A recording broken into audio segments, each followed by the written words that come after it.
Opa, aqui é o Guilherme da Criptomaníacos e eu tenho uma promoção para você. Com o cupom CORTES10, você tem 10% de desconto na carteira Alt-Season, uma carteira de altcoins com foco no longo prazo. Ela é 100% automatizada, sem nenhum trabalho para você. Clica no link da descrição para mais informações. Olá, criptomaníacos!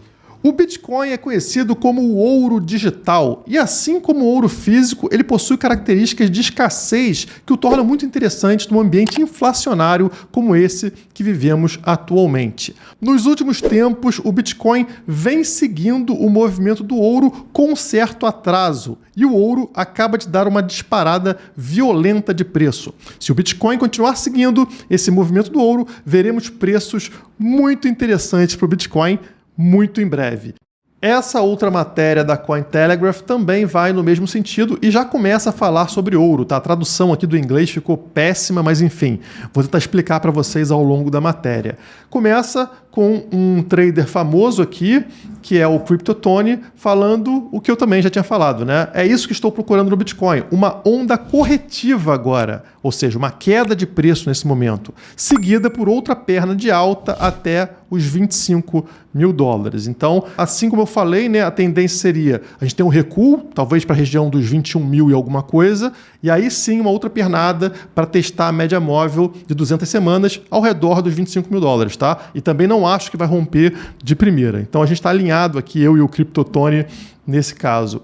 E aí eles começam a falar sobre a correlação do Bitcoin com o ouro. E aqui, para mim, é a parte mais interessante desse vídeo. Então esse Charles Edwards, que é um CEO de uma empresa de investimento, ele observou que o Bitcoin continua sua tendência histórica de recuperar o atraso com o ouro. Ele disse que existe uma relação entre Bitcoin e ouro o ouro está subindo. O Bitcoin tende a atingir o topo entre 0 e 6 meses após o ouro, e o fundo entre 0 e 3 meses após o ouro. Então, se o ouro subiu agora, significa que entre 0 e 6 meses o Bitcoin segue esse movimento e atinge o topo que o ouro atingiu. Esse próximo gráfico fica mais claro para vocês, tá? Então vocês têm aqui desde 2017 o ouro, que é o gráfico de cima, e o Bitcoin, que é esse gráfico branco embaixo. Notem as similaridades entre os movimentos, tá? Em 2017, a gente vê o ouro tendo essa subida, apesar dele botar a bolinha vermelha aqui, na minha opinião, a bolinha deveria estar aqui, né? Antes do Bitcoin, e daí o Bitcoin sobe e também atinge um topo. Aí os dois caem, você percebe que o ouro ele chega no fundo do poço antes, e depois o Bitcoin segue e também atinge o fundo do poço. Daí o ouro dispara até uma nova alta aqui, ó, essa bola verde, antes do Bitcoin, que segue o seu movimento até aqui. Os dois entram num período de lateralização, encontrando um suporte nestas linhas de tendência aqui, e vocês percebem que o ouro, antes do Bitcoin, rompe esta linha e encontra um fundo do poço, que é essa bola amarela. O Bitcoin encontra o mesmo fundo do poço mais à frente, né? Alguns meses à frente, o Bitcoin também encontrou esse fundo do poço. Mas notem o que aconteceu com o ouro após encontrar o fundo. Ele deu uma disparada absurda, como vocês estão vendo aqui, retornando para cima desta linha de tendência aqui. Coisa que o Bitcoin começou esse movimento agora, mas ele está muito longe de superar aquela linha de tendência, aquele suporte anterior, que agora é uma resistência, né?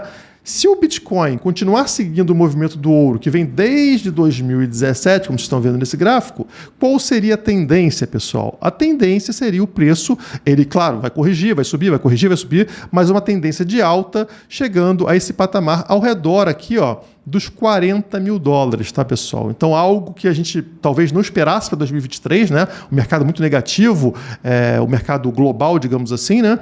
Mas a tendência seguindo o movimento do ouro com um atraso, como é o padrão, seria o Bitcoin retornar para essa zona dos 40 mil dólares, ou seja, muito positivo para a gente, ainda mais com a tendência aí diria, de médio prazo do dólar se valorizar contra o real. Portanto, talvez a gente bata uma alta histórica em reais em 2023. Não seria nada de absurdo caso o real se desvalorize, que não está acontecendo agora, tá, pessoal? O mercado internacional ainda olha para o Lula como algo positivo, como um presidente bacana, um presidente que vai ajudar a gente. A realidade demora um pouco para aparecer.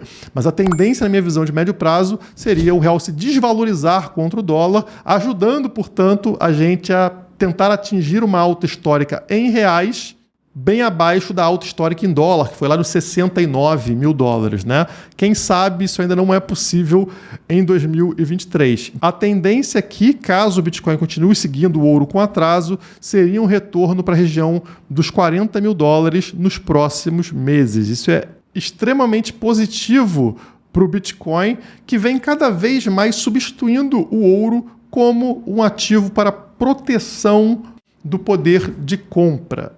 Se a gente pega a performance dos ativos a partir de agosto de 2020, vocês percebem como o Bitcoin é muito superior a qualquer outro ativo, incluindo o ouro, né? O ouro de agosto de 2020 para cá, eu acho que não pegou essa última alta dele, mas estava em menos 5%. O Bitcoin está em 86%.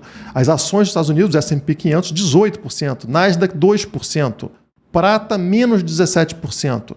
Isso é proteção do seu poder de compra, tá? Claro, quem olha somente para o curtíssimo prazo fala: nossa, o Bitcoin é muito volátil, nossa, perdi muito dinheiro nos últimos meses, ou a partir da alta histórica. Você não mede a proteção de um ativo pelo ponto mais alto, né? Pela alta histórica desse ativo, e sim pelo ganho dele ao longo do tempo, numa janela de tempo maior. Portanto, quando você pega de agosto de 2020, não é tanto tempo atrás, vocês percebem como o Bitcoin tem um desempenho melhor do que outros ativos para proteger o seu poder de compra.